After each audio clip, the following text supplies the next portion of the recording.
Right one by మాట్లాడదాం మనతో జనసేన నుంచి మరి సురేష్ గారు ఉన్నారు. సురేష్ గారు గుడ్ ఈవినింగ్ అండి. సురేష్ గారు వినిపిస్తుందా నా వాయిస్ మీకు? యా మీరు మీట్లో ఉన్నారు, ఒకసారి అన్మ్యూట్ చేయాలి. గుడ్ ఈవినింగ్ బ్రహ్మనాయుడు గారు, వినిపిస్తుందా? యా వినిపిస్తుంది సురేష్ గారు. తమిళనాడు టు ఆంధ్రప్రదేశ్, అక్కడ గెలుపు ఇక్కడ కొన్ని రాజకీయ పార్టీలకి ఒత్తిడి పెంచినటువంటి పరిస్థితి. ప్రకంపనలు అంట. కారుమంచి రమేష్ గారు ప్రకంపన, వైసీపీ వారికి ఒక ఆనందాన్ని ఒక అనుభూతిని ఇచ్చినటువంటి గెలుపు. టీవీకే విజయ్ గెలుపు, వైసీపీ శ్రేణుల్లో మలుపు. నాకు సరిగ్గా ప్రొనౌన్సియేషన్ రావట్లేదు. బాగానే ఉందండి. ఇప్పుడు రావట్లేదు బ్రహ్మనాయుడు గారికి కంగారులో రావట్లేదు. ఈ రోజు రెడీ చేస్తారు, రేపు పొద్దున మళ్ళీ బ్రహ్మనాయుడు గారు లేదా డిబేట్ అయిపోయిన చెప్తా మీకు. సురేష్ గారు మీరు కంటిన్యూ చేయండి. సో ఇప్పుడు అంతా టార్గెట్ జనసేన. ఇప్పుడు విజయ్ గారు సంవత్సరంలో సో మరి ఇక్కడ 12 ఏళ్ళు అయింది, ఇంతవరకు కనీస పార్టీ నిర్మాణం లేదు అని చెప్పేసి వైఎస్ఆర్సీపీ రెచ్చగొడుతుంది ప్రధానంగా. సార్ ఇప్పుడు వాళ్ళకి ప్రధానమైన ఒక సమస్య ఏంటంటే పవన్ ఫోబియా పట్టుకుంది సార్ వైసీపీ వాళ్ళకి. ఈ పవన్ కళ్యాణ్ అనే ఒక వ్యక్తి ఆయన ఆలోచన విధానం మారకుండా ఇలాగే ఉంటే పవన్ కళ్యాణ్ బ్రతికున్నంత కాలము కూడా మనము అధికారంలోకి రాలేమనేది వాళ్ళకి ఒకటి తేటతలమైంది సార్. అందుకు ఇప్పుడు ఎక్కడో విజయ్ గెలిచాడు తమిళనాడులో, విజయ్ గెలిస్తేనేమోనే వీళ్ళు శంకలు గుద్దుకుంటున్నారు. అక్కడ తమిళనాడులో ఎంత ఆనందపడుతుంటారో తెలియదు, కానీ ఇక్కడ వైఎస్ఆర్సీపీ వాళ్ళు వాళ్ళ ట్రోల్స్ వాళ్ళ వ్యవహారం అన్ని చూస్తే ఇప్పుడు మన రమేష్ గారు ఒక మాట చెప్పారు సార్.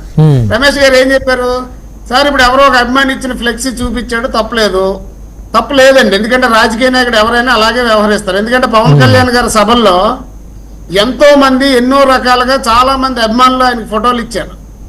ఇచ్చిన ప్రతి ఫోటోని పట్టుకొని ప్రజలకు చూపించారు. ఎందుకంటే ఆయన అభిమానంతో పవన్ కళ్యాణ్ అంటే ఇష్టం ఉండే ఆ రాజకీయ సభలకు వచ్చారు.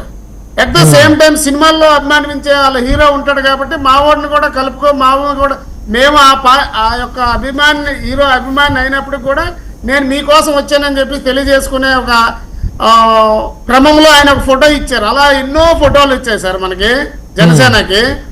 అయితే ఇక్కడ వీళ్ళు ఏమంటారు, అక్కడేమో రోజా గారు స్టాలిన్ ఎప్పుడో కలిసిన ఫోటో తీసి జనసేన వాళ్ళు ట్రోల్ చేస్తున్నారని చెప్తున్నారు సార్ వీళ్ళు. అయితే మరి మొన్న ఏదో పెళ్లిలో మన విజయ్ గారు జగన్ గారు తారసపడ్డారు, కలవలేదు, తారసపడ్డారు. ఆయన ఒక మాజీ సీఎంగా లేదంటే ఈయన కూడా ఒక స్టార్గా ఆటోమేటిక్ గా ఫెమిలియర్ ఫేస్లు కాబట్టి నమస్తే నమస్తే అని చెప్పుకుంటారు. కానీ విజయ్ దగ్గర బొకే లాక్కోవడానికి కూడా ప్రయత్నించారేమో జగన్మోహన్ రెడ్డి అని. పొరపాటు బొకే లాక్కోవడం సార్. సురేష్ గారు లేదు, రమేష్ గారు మీరు మాట్లాడినప్పుడు చెప్తాను, సురేష్ గారు అదేదో సందర్భానుసారంగా జరిగి ఉంటుంది, అదేం పెద్ద సీరియస్ వివరణిస్తాను సార్. లాక్కున్నారంటే నేను లాక్కున్నారని ఎందుకు చెప్తున్నానంటే ఇప్పుడు వైఎస్ఆర్సీపీ అఫీషియల్ పేజీ మీరు చూడండి. విజయ్ గారు వెళ్ళి జగన్ గారికి బొకే ఇచ్చినట్టు ఆ ఒరిజినల్ ఫోటోని కూడా మార్పింగ్ చేసి ఈ రోజులు వాళ్ళ వైఎస్సీపీ అఫీషియల్ పేజీలో పెట్టారంటే దాన్ని లాక్కోవడం అంటారా ఏమంటారు చెప్పండి బ్రహ్మనాయుడు, చెక్ చేసుకున్న తర్వాత ప్రోగ్రామ్ అయిన తర్వాత కూడా.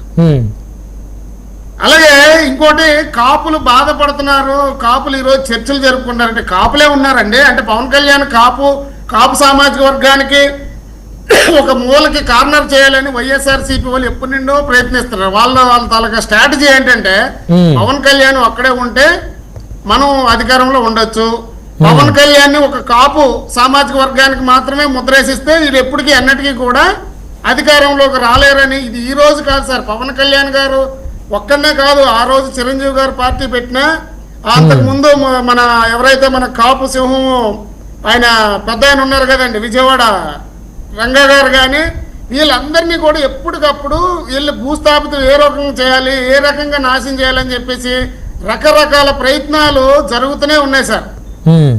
అయితే అందులో భాగంగా ఇప్పుడు తమిళనాడుకి ఆంధ్రప్రదేశ్కి పోల్చడం, ఆయన విజయం చూసి నేర్చుకుంటూ అనడం, రకరకాల వెకిలి చేష్టలు రకరకాల మాటలు మాట్లాడుతున్నారు సార్. చిరంజీవి గారి పార్టీ పెట్టినప్పుడు ఈ రోజు విజయ్ పార్టీ పెట్టే సందర్భం కానీ ఆ రోజు చిరంజీవి గారి పార్టీ పెట్టే సందర్భం కానీ ఎంటైర్ డిఫరెన్స్ సార్. ఆ రోజు ఎన్టీ రామారావు గారు 82లో పార్టీ పెట్టి 83లో అధికారంలోకి వచ్చిన తర్వాత దరదాపుగా ఇంచుమించుగా 20 సంవత్సరాల్లో పూర్తిగా కాంగ్రెస్ అనేది భూస్థాపితం అయిపోయింది. ఒక ప్రత్యామ్నాయం టీడీపీకి ప్రత్యామ్నాయం లేదు అనే సమయంలో రాజశేఖర రెడ్డి గారు పాదయాత్ర చేసి ఆయన అందరినీ కలుపుకొని ఆయన అధికారం చేపట్టడం జరిగింది. ఎప్పుడు 2004లో ఆయన అప్పుడే సీఎం అయ్యారు. అలాగే టీడీపీ చాలా బలమైన పార్టీ ఉన్న టైంలో 2009లో చిరంజీవి గారు పార్టీ పెట్టడం జరిగింది. ఆ రోజు పొలిటికల్ వ్యాక్యూమ్ ఏమి లేదండి. పొలిటికల్ వ్యాక్యూమ్ ఆ రోజు ఏమి లేదు. అంటే సార్ బ్రహ్మనాయుడు గారు ప్లీజ్ దయచేసి, ఎందుకంటే వీళ్ళందరికీ నేను సమాధానం చెప్పాల్సిన అవసరం ఉంది. ఆ రోజు పొలిటికల్ వ్యాక్యూమ్ లేదు. ప్లస్ అదే రోజు ఎన్నో కుట్రలు జరిగాయి. చిరంజీవి గారి చుట్టూ కూడా స్పైలు అన్ని చేరిపోయి చిరంజీవి గారిని ఏం చేయాలో అన్ని రకాలుగా ఆయన్ని ఇబ్బంది పెట్టి లాస్ట్కి పార్టీ మూసేసేంత వరకు కూడా ఎవరు పార్టీలో ఉంటూ కొందరు, పార్టీలో బయట నుంచి కొందరు, అధికారంలో ఉన్నటువంటి కొందరు రకరకాలుగా కులాలకు అతీతంగా ఈ చిరంజీవి గారి మీద పడి ఆయన పూర్తిగా నాశనం చేశారండి.